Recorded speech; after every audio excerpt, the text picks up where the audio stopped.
కేవలం 150 రూపాయలతోనే హైదరాబాద్ నుంచి విజయవాడకి వెళ్ళొచ్చని మీకు తెలుసా? హాయ్ అండి, వెల్కమ్ టు లక్కీ వరల్డ్. ఈరోజు మనం లింగంపల్లి నుంచి విజయవాడ వరకు ట్రైన్ జర్నీ చేయబోతున్నాం. మన ట్రైన్ నేమ్ వచ్చేసి బెజవాడ ఇంటర్సిటీ అనమాట. దీని టికెట్ కాస్ట్ 150. తక్కువ ఖర్చుతో విజయవాడ వెళ్ళాలనుకునే వాళ్ళకి ఇది ఒక మంచి ట్రావెల్ ఆప్షను.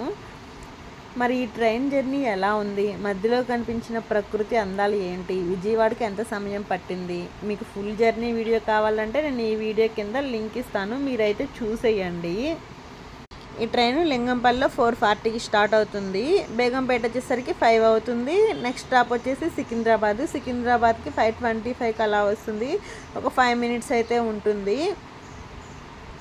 నాకు ట్రైన్ జర్నీలో కిటికీ పక్కన కూర్చొని బయట ప్రకృతిని చూస్తూ ప్రయాణిస్తుంటే టైం కూడా తెలియకుండా గడిచిపోతుంది. ముఖ్యంగా తక్కువ బడ్జెట్తో విజయవాడ వెళ్ళాలనుకునే వాళ్ళకి ఈ జర్నీ చాలా బాగుంటుంది.